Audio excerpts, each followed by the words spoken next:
සුබ දවසක්. මං අද හිතුවා කතා කරන්න කොණ්ඩේ යෑම. ඒ කියන්නේ හිසකෙස් ගැලවිලා යෑම ගැන. ඒක ගොඩක් දෙනෙක්ට තියෙන ප්‍රශ්නයක්. කාලයත් එක්ක කොණ්ඩේ ටික ටික ගිහිල්ලා කොණ්ඩේ ලස්සනට පීරා ගන්න බෑ. හරියට කොණ්ඩේ බැඳ ගන්න බෑ. තනින් තන පැච් විදියට කොණ්ඩේ යන්න පුළුවන්. නැත්තම් කොණ්ඩේ ගිහිල්ලා තට්ටේ එන්න පුළුවන්.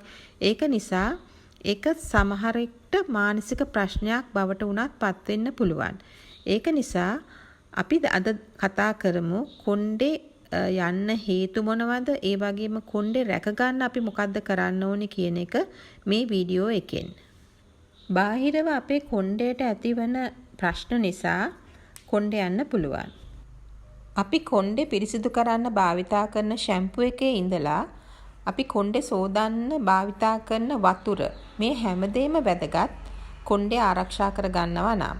අපි පාවිච්චි කරන ෂැම්පූ වල තියෙන්නේ මොනවද කියලා ඉස්සෙල්ලා හොයලා බලන්න ඕනේ. ෂැම්පූ වල සල්ෆේට් කියන සංඝටකය තියෙනවා නම් මේක කොණ්ඩේට හොඳ නෑ. කොණ්ඩේ ගැලවිලා යන්න පුළුවන්. අපි නාන වතුරේ ෆ්ලෝරයිඩ් අධික සාන්ද්‍රණයක් තියෙනවා නම් ඒකෙනුත් කොණ්ඩේ ගැලවිලා යන්න පුළුවන්. අපි අපේ කොණ්ඩෙට විවිධ විලාසිතා කරනවා. අපි කලර් කරනවා, බ්ලීච් කරනවා, අයර්න් කරනවා. ওই වගේ දේවල් කරනකොට කොණ්ඩෙට වෙන ඩැමේජ් එක වැඩි, තුනී වෙනවා, ශක්තිමත්භාවය නැති වෙලා කැඩිලා යන්න පුළුවන්, කොණ්ඩේ හැලෙන්න පුළුවන්. ඒක නිසා ඒ වගේ දේවල් කරනකොට පරිස්සමෙන් කල්පනාකාරීව කරන්න ඕනේ. පුළුවන් තරම් අවම වශයෙන් මේ වගේ දේවල් කරොත් හොඳයි. කොණ්ඩේ ගැලවෙන්න ප්‍රධාන හේතුවක් තමයි අපේ ඇතිවන පෝෂණ ඌනතා. අපේ කෙස්වලට අවශ්‍ය පෝෂණය ලැබුණ නැත්නම් කොණ්ඩේ හොඳට හැදෙන්නේ නැහැ. හැදුනත් ඉක්මනට කොණ්ඩේ ගැලවිලා හැලිලා යනවා. ඒ වගේ පෝෂණ ඌනතා එන්න පුළුවන් කොණ්ඩේ හැදෙන්න අවශ්‍ය විටමින් වර්ග, ඛනිජ ලවණ, ඒ වගේම ඇමයිනෝ අම්ල. ඇමයිනෝ අම්ල ලබා ගන්න අපිට ප්‍රෝටීන් ඕනේ. ඒක නිසා මේ වගේ කොණ්ඩේ වැවෙන්න අවශ්‍ය පෝෂක කොටස් අපේ ආහාර වේලේ ඇතුළත් වෙන්න ඕනේ. නැත්නම් කොණ්ඩේ හැලිලා යනවා. අපේ හිස් කබලට අවශ්‍ය ඔක්සිජන් ප්‍රමාණය හොඳට ලැබෙන්නේ නැත්නම් අපේ කොණ්ඩේ ගැලවිලා යන්න පුළුවන්. ඊට හේතුවක් තමයි රක්තහීනතාවය. රක්තහීනතාවය කියන්නේ අපේ ලේවල හිමොග්ලොබින් මට්ටම අඩුවීම. හිමොග්ලොබින් වලට බැඳලා තමයි ඔක්සිජන් අරගෙන යන්නේ. එතකොට හිමොග්ලොබින් අඩු වෙනකොට, ඔක්සිජන් සැපයුම අඩු වෙනකොට කොණ්ඩේ හැලිලා යන්න පුළුවන්. එතකොට මේ හිමොග්ලොබින් හැදෙන්න නම් අපිට යකඩ සහ විටමින් B12 අවශ්‍යයි. එතකොට මේ ඌනතාවයක් තියෙනවා නම් ඒවා නිවැරදි කරගන්න ඕනේ. යකඩ සහ විටමින් B12 වලට අමතරව විටමින් B කාණ්ඩයේ අනිකුත් විටමින් B වර්ගත් වැදගත් අපේ කොණ්ඩේ හොඳින් වැවිලා කොණ්ඩේ තුනී වෙන්නේ නැතුව ශක්තිමත්ව පවත්වාගෙන යන්න. ප්‍රධාන වශයෙන්ම අපේ කොණ්ඩේට අවශ්‍යයි විටමින් B7 කියන බයොටින් කියන විටමින් B වර්ගය. මේ බයොටින් කියන විටමින් B වර්ගය අවශ්‍යයි අපේ කොණ්ඩේ ප්‍රෝටීනයක් වන කෙරටින් නිෂ්පාදනය කරන්න. මේ කෙරටින් කියන ප්‍රෝටීනයෙන් තමයි කොණ්ඩේ හැදෙන්නේ. මේ කෙරටින් කියන්නේ ඇමයිනෝ ඇසිඩ් දාමයක්. ඒ කියන්නේ ඇමයිනෝ ඇසිඩ් 18ක් විතර එකට අයිති මේ කෙරටින් කියන ප්‍රෝටීනය හැදෙන්න. ඉතින් මේ ප්‍රෝටීන් නිෂ්පාදනයට මේ බයොටින් කියන විටමින් B අවශ්‍යයි. ඒ වගේම අනිකුත් විටමින් B වර්ග, විටමින් B1 ඒ කියන්නේ තයමින්, vitamin B3, vitamin B6, vitamin B7 මං කිව්ව බයොටින් ගැන, විටමින් B9 ඒ කියන්නේ ෆෝලික් ඇසිඩ්, ෆෝලේට් කියලාත් කියනවා. මේක අත්‍යවශ්‍යයි රතු රුධිරාණු නිෂ්පාදනයට. රතු රුධිරාණු හොඳින් නිෂ්පාදනය වුණොත් තමයි ඒක හිමොග්ලොබින් හැදිලා, හිමොග්ලොබින් තමයි ඔක්සිජන් අරගෙන යන්නේ ඇගේ හැම තැනටම. ඉතින් කොණ්ඩේටත් එහෙමයි. ඔක්සිජන් හොඳ සැපයුමක් තියෙන්න නම් කොණ්ඩේ වර්ධනය වෙන්න ඒක අත්‍යවශ්‍යයි. ඒ සඳහා ෆෝලේට් අවශ්‍යයි. මේ B වර්ගයේ විටමින් අඩංගු ආහාර වර්ග තමයි අපිට සුලභව ලාභයට ගන්න පුළුවන්. බිත්තර, නිවිති, ඒ වගේම සැමන් වගේ මාළු වර්ග, අලිගැට peer ගන්න පුළුවන්. අලිගැට peerත් ගොඩක් හොඳයි. විටමින් B තියෙනවා. ඒ වගේම නිඋඩ තියෙන හාල්, ඒ වගේම බාර්ලි, ඕට්ස් වර්ග, මේ වගේ කෑමවල විටමින් B හොඳින් තියෙනවා. කෙරටින් කියන ප්‍රෝටීන් නිෂ්පාදනයට බයොටින් කියන විටමින් එක අවශ්‍ය වගේම විටමින් A සහ සිංක් ඒ සඳහා අවශ්‍යයි කෙරටින් නිෂ්පාදනය කරගන්න.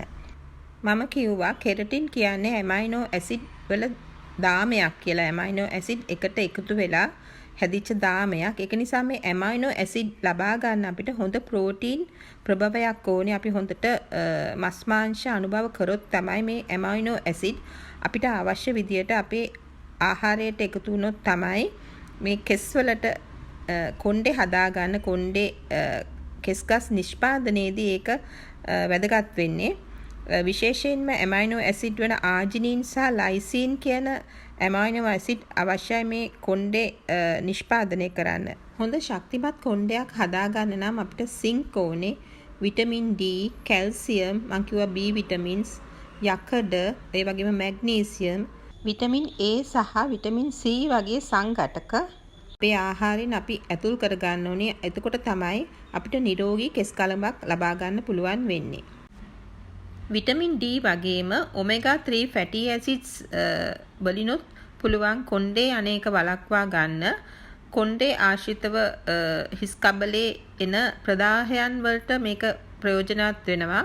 ඔටෝ ඉමියුන් ඩිසීසස් වලදී කොණ්ඩේ හැලිලා යනකොට ඔමෙගා 3 ෆැටි ඇසිඩ්ස් සහ විටමින් D ප්‍රයෝජනවත් වෙනවා. කොණ්ඩේ ගැලවෙන්න තවත් හේතුවක් තමයි ස්ට්‍රෙස් එක. අපි ආතතියෙන් පෙළෙනකොට අපේ ඇඟේ කෝර්ටිසෝල් කියන හෝමෝන් ලෙවල් එක වැඩි වෙනවා. මේ හෝමෝන්ස් වල වෙනස් වීමත් එක්ක කොණ්ඩේ ගැලවෙන්න පුළුවන්. ජෙනරලයිස් හෙයාර් ලොස් එකක් වෙන්න පුළුවන්. ඒ කියන්නේ හිසේ හැමතැනින්ම කොණ්ඩේ යනවා. ඒ වගේම පැච් විදියට තනින් තන කොණ්ඩේ යන්න පටන් ගන්නත් පුළුවන්. ස්ට්‍රෙස් එකත් එක්ක ඔටෝ ඉමියුන් හෙයාර් ලොස් එකක් වෙන්න පුළුවන්. මේකෙදි වෙන්නේ පැචි හෙයාර් ලොස් එකක්. ඒ කියන්නේ පැච් විදියට කොණ්ඩේ ගැලවිලා යනවා. මේකට අපි කියනවා ඇලෝපේසියා ඇරියේටා කියලා. මේක ස්ට්‍රෙස් එකත් එක්ක මතුවෙන ඔටෝ ඉමියුන් හෙයාර් ලොස් එකක්. කෝර්ටිසෝල් ලෙවල්ස් වැඩි වෙනකොට ප්‍රෝටීන් බිඳහෙලීමක් වෙනවා. මේ ප්‍රෝටීන් බිඳහෙලීම නිසා තමයි හිස කෙස් ගැලවිලා යන්නේ. ඒක නිසා මේ විදියට කොණ්ඩේ යෑමක් තියෙනවා නම් අපි ආතතියෙන් නම් ඉන්නේ. අපේ ආතතිය පාලනය කරගන්න, ස්ට්‍රෙස් එක අඩු කරගන්න ක්‍රියාත්මක වෙන්න ඕනේ. ස්ට්‍රෙස් එක මගහැරෙන්න අපි හොඳ නිින්දක් ලබා ගන්න ඕනේ. ව්‍යායාම හොඳින් කෙරෙන්න ඕනේ. ඇඟට දිනපතා අපිට පොඩ්ඩක් එළියට බහැලා ඇවිදින්න ඕනේ විනාඩි 20ක් 30ක් 40ක්. ඒ වගේම යාළුවා ආශ්‍රය කරන්න ඕනේ. සතුටින් ජීවත් වෙන්න ඕනේ. යම්කිසි විනෝදාංශයක යෙදෙන්න ඕනේ. හැම වෙලේම අපි රැකියාව සහ ගෙදර දොරේ දරුවන්ගේ වැඩ වලින් මිදිලා අපි වෙනුවෙන් යම්කිසි කාලයක් ගත කරලා අපේ ස්ට්‍රෙස් එක අඩු කරගන්න උත්සාහ කරන්න ඕනේ. ඇඟේ ඊස්ට්‍රජන් මට්ටම ඉහළ යනකොටත් කොණ්ඩේ යනවා. දරුවෙක් හම්බෙන්න ඉන්නකොට ප්‍රෙග්නන්සි පීරියඩ් එකේ කොණ්ඩේ යන්නේ එකයි. ඒ වගේම ඊස්ට්‍රජන් සප්ලිමන්ට්ස් ගන්නවා නම් මොන හරි හේතුවක් නිසා උපත් පාලන පෙති එක්ක හරි නැත්නම් ආර්තවහරණයෙන් පස්සේ එන අපහසුතා මගහරවා ගන්න ඊස්ට්‍රජන් සප්ලිමන්ට්ස් වලදී හරි කොණ්ඩේ යෑමක් වෙන්න පුළුවන්. මේකෙදි වෙන්නේ ඊස්ට්‍රජන් මට්ටම වැඩි වෙනකොට මේ වැඩිවන ඊස්ට්‍රජන් වලින් තයිරොයිඩ් හෝමෝන්ස් බ්ලොක් කිරීමක් කරනවා. එතකොට තයිරොයිඩ් හෝමෝන් ඌනතාවයක් ඇති වෙලා මේ තයිරොයිඩ් ඌනතාවය නිසා තමයි කොණ්ඩේ යෑමක් සිද්ධ වෙන්නේ. ඕනෙම විදියට තයිරොයිඩ් හෝමෝන් ඌනතාවයක් ඇති වෙනවා නම් කොණ්ඩේ යන්න පුළුවන්. ඒක නිසා තයිරොයිඩ් හෝමෝන්ස් චෙක් කර ගන්න ඕනේ කොණ්ඩේ යන කෙනෙක් නම්. එතකොට පුළුවන් මූලික ටෙස්ට් එකක් වන TSH කියන ලේ පරීක්ෂණය කරලා තයිරොයිඩ් හෝමෝන් ඌනතාවයක් තියෙනවද කියලා හොයලා බලන්න. ඇඟේ ඊස්ට්‍රජන් ලෙවල්ස් බහින කොටත් මේ විදිහටම කොණ්ඩේ යෑමක් වෙනවා. ඒක වෙන්නේ මෙහෙමයි. ප්‍රෙග්නන්සි එකෙන් පස්සේ ලේවල ඊස්ට්‍රජන් මට්ටම අඩු වෙනකොට ඊට සාපේක්ෂව ටෙස්ටෙස්ටරෝන් මට්ටම වැඩි වෙනවා. ඒක මේල් හෝමෝන් එකක්. ඒ වගේම ආර්තවහරණයෙන් පස්සෙත් ඇඟේ ඊස්ට්‍රජන් මට්ටම ගොඩක් බහිනවා. එතකොටත් ඊස්ට්‍රජන් වලට සාපේක්ෂව ඇඟේ ටෙස්ටෙස්ටරෝන් මට්ටම ඉහළ යනවා. මේ අවස්ථා දෙකේදීම ටෙස්ටෙස්ටරෝන් මට්ටම ඉහළ ගියාට පස්සේ මේ වැඩිවන ටෙස්ටෙස්ටරෝන් මගින් ඒ වැඩිවන ටෙස්ටෙස්ටරෝන් වෙනත් ටෙස්ටෙස්ටරෝන් වර්ගයකට පරිවර්තනය වෙනවා. අපි ඒකට කියනවා DHT කියලා, ඩයිහයිඩ්‍රෝ ටෙස්ටෙස්ටරෝන් කියලා. මේ විදිහට නිෂ්පාදනය වෙන DHT කියන ටෙස්ටෙස්ටරෝන් වර්ගයට පුළුවන් කෙස්කස්වල හෙයා බල්බ් එකට හානි කරන්න. එහෙම හානි කරාම කොණ්ඩේ යෑමක් සිද්ධ වෙනවා. පිරිමි අයගේ මේ වගේ කොණ්ඩෑමක් දකිනවා ටෙස්ටෙස්ටරෝන් වැඩි වෙනකොට මේ ටෙස්ටෙස්ටරෝන් DHT කියන හෝමෝන් එකට හැරිලා ඒකෙන් කොණ්ඩෑමක් වෙනවා. නමුත් මේක ජෙනටික්ස් සම්බන්ධයි මේකට. ඒ කියන්නේ පරම්පරාවෙන් පරම්පරාවට ජානමය සම්බන්ධතාවයක් තියෙනවා. දෙමාපියන්ගේ කියන්නේ තාත්තගේ මේ වගේ තියෙනවා නම් දරුවන්ට පුතාලට ඒක එන්න තියෙන chance එක වැඩි. ඒක පරම්පරාවෙන් පල්ලෙහාට එන අවස්ථාවක්. මේ විදියට මේල් පැටර්න් බෝල්ඩ්නස් එකක් දකින්න පුළුවන් මේ වගේ ජානමය ප්‍රශ්න තියෙන අයගේ. ඒ කියන්නේ පරම්පරාවෙන් පහළට එනකොට මේ DHT කියන හෝමෝන් එකට වැඩිපුර සංවේදී වෙනවා අපේ මේ කොණ්ඩ ගස්වල තියෙන රිසෙප්ටර්ස්. ඊට පස්සේ තමයි කොණ්ඩේ යෑමක් සිද්ධ වෙන්නේ. මේ හෝමෝන් පරිවර්තනය වෙන්න නම් 5 alpha reductase කියලා එන්සයිම් එකක් ඕනේ ටෙස්ටෙස්ටරෝන් එක THT වලට හරවන්න. ඒක නිසා මේකට ප්‍රතිකාර කරනකොට කරන්නේ මේ එන්සයිම් එක બ્લોක් කිරීමක් කරන එකයි. ඒ කියන්නේ 5 alpha reductase enzyme blockers පාවිච්චි කරන්න පුළුවන් මේ වගේ කොණ්ඩ යෑමකට ප්‍රතිකාර කරන්න. polycystic ovarian syndrome කියන තත්ත්වයේදී ඒක කාන්තාවන්ගේ හෝමෝන් පිළිබඳ ප්‍රශ්නයක්. ඒකෙදි වෙන්නේ ඉන්සියුලින් කියන හෝමෝන් එක වැඩිපුර ශ්‍රාවය වෙනවා ඉන්සියුලින් රෙසිස්ටන්ස් එකක් තියෙන නිසා. මේ නිසා මේ ඉන්සියුලින් වැඩිවීම නිසා ඇන්ඩ්‍රජන් කියන මේල් හෝමෝන්ස් වැඩිපුර හැදෙනවා මේ කාන්තාවන්ගේ. එතකොට වෙන්නේ මොකද්ද? වැඩිපුර ටෙස්ටෙස්ටරෝන් නිපදවීමක් වෙනවා. මේ ටෙස්ටෙස්ටරෝන් වැඩිවීමත් එක්ක අර විදියටම කොණ්ඩේ යෑමක් වෙන්න පුළුවන් කාන්තාවන්ගේ PCOS කියන තත්ත්වය, කියන්නේ polycystic ovarian syndrome කියන තත්ත්වය ඇති විට. ඒ වගේ කාන්තාවන්ගේ කොණ්ඩේ ගියාට රැවුල වැවෙනවා. ඒ කියන්නේ පිරිමියෙක්ගේ වගේ මූණේ සහ පපුවේ අත්වල රෝම වැඩියෙන් වැවෙනවා. නමුත් හිසේ කොණ්ඩේ අඩු වෙනවා. මම මෙතෙක් සඳහන් කරා කොණ්ඩේ යෑමට විවිධ හේතු. ඊට අමතරව හිසේ සමේ ඇතිවන විවිධ ආසාදන තත්ත්වයන් නිසාත් කොණ්ඩේ ගැලවෙන්න පුළුවන්. විශේෂයෙන්ම දිලීර ආසාදන, ඒ වගේම ඉස්හොරි, ඒ වගේ ආසාදන තත්ත්වයන් නිසා කොණ්ඩේ ගැලවිලා යන්න පුළුවන්. ඒ වගේම හිසේ සමේ එන විවිධ සමේ රෝග තත්ත්වයන් එනවා හිසටත් බලපාන. ඒ වගේ රෝග තියෙනකොටත් කොණ්ඩේ ගැලවිලා යනවා. ඒ වගේ ආසාදන තත්ත්වයන් තියෙනවා නම්, ආසාත්මිකතා තියෙනවා නම් ඒවට ප්‍රතිකාර ගන්න ඕනේ. නැත්තම් කොණ්ඩේ ඒකම ගැලවිලා යන්න පුළුවන්. ඊට පස්සේ අපි බලමු මේ වගේ හිසේ කෙස් ගැලවිලා යනවා නම් අපි මොනවද කරන්න ඕනේ කියලා. මේක කුමක් නිසා එනවද කියලා හඳුනා ගන්න අපිට පරීක්ෂා කරාම සමේ රෝගයක් හිසේ තියෙනවා නම් ඒක පරීක්ෂා කරනකොට හඳුනා ගන්න පුළුවන්. කෙලින්ම එතකොට ඒකට ප්‍රතිකාරය පටන් ගන්නත් පුළුවන්. ඊට අමතරව හේතුවක් අපිට පිටින් පේන්නේ නැතුව කොණ්ඩේ ගැලවිලා යනවා නම් අපිට විවිධ පරීක්ෂණ කරන්න වෙනවා. මොකද්ද තියෙන ඌනතාවය කියලා හඳුනා ගන්න.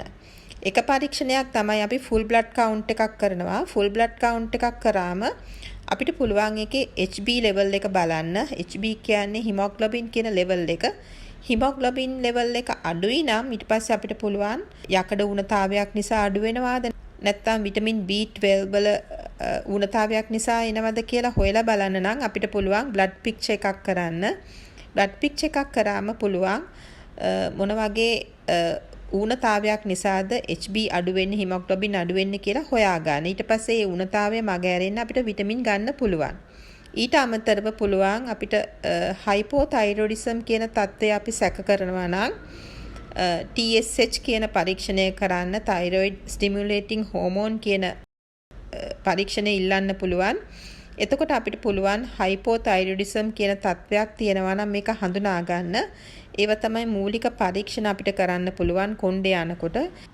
මේ විදිහට අපිට රෝගියා එක්ක කතා බහ කළාම හොයාගන්න පුළුවන් මොන වගේ හේතුන් නිසාද කොණ්ඩේ යෑමක් සිද්ධ වෙන්නේ කියලා. ඒකට උදව් වෙනවා අපි කරන පරීක්ෂණ. ඊට පස්සේ මේ අදාළ දේට තමයි ප්‍රතිකාර කරන්න ඕනේ. විටමින් විතරක් බීලා හරියන්නේ සමහරුන්ට විටමින් විතරක් ඇති ප්‍රමාණවත් පෝෂණ ඌනතාවයක් තියෙන අයට ඔවුන්ගේ ආහාර රටාව නිවැරදි කරලා විටමින් සප්ලිමන්ට්ස් දුන්නම ටික කාලයකට ඒක නැවත කොණ්ඩේ වැවීම කොණ්ඩේ හැලීම නතර වෙලා හොඳට කොණ්ඩේ වැවෙන්න පටන් ගන්නවා. නමුත් විවිධ හේතු තියෙනවා වෙනත් විටමින් ඌනතා සහ පෝෂණ ඌනතා වලට අමතරව. ඉතින් ඒ වගේ දෙයක් නම් විටමින් බිව්වා කියලා හරියන්නේ නැහැ. එතකොට අපි හොයන්න ඕනේ ඇයි මෙහෙම වෙන්නේ කියලා. විශේෂයෙන්ම ස්ට්‍රෙස් එක, ආතතිය, ඒ වගේ දේවල් වලට විටමින් බීලා හරියන්නේ නැහැ. ඒක අපි විසින්ම අපේ ස්ට්‍රෙස් එක අඩු කරගන්න උත්සාහයෙන් කරගන්න ඕනේ දෙයක්. ඒක නිසා ඔබේ කොණ්ඩේ ඈමක් තියෙනවා නම් ඔබ බලන්න ඔබට මේන් මොන වගේ දේවල්ද තියෙන්න පුළුවන් කියලා. ඒ වගේ සැක හිතෙන දෙයක් තියෙනවා නම් පෝෂණ ඌනතාවයක් හෝ වෙනත් රෝගී තත්වයක් ඔබ ඔබේ වෛද්‍යවරයා එක්ක කතා බහ කරගෙන තමයි විටමින් උනත් ගන්න ඕනේ. එතකොට නිවැරදිව ඔබට සුදුසු ප්‍රතිකාරයක් ලැබිලා ඔබේ ප්‍රශ්නය निराකරණය කරගන්න පුළුවන්. පුරුද්දක් විදියට හිස් කබලේ සම හොඳින් සම්බාහනය කරලා මසාජ් කරගන්න දිනපතා. එතකොට ඒ ප්‍රදේශයට හොඳ ලේ සැපීමක් එනවා. හොඳට රුධිර සැපීමක් තියෙනකොට කෙස්වල මුලට හොඳ ඔක්සිජන් සැපීමක් එනවා. එතකොට කොණ්ඩේ හොඳින් වැවෙනවා. ඒ වගේම දැන් අලුත් ක්‍රම තියෙනවා කොණ්ඩේ හිටවන්න පුළුවන්.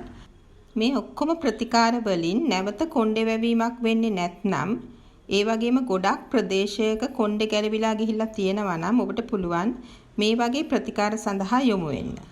මේ මොකක් හරි ක්‍රමයක් ඔබටත් ගැලපේ. ස්තුතියි. මම ඩොක්ටර් සෑම් ජේ.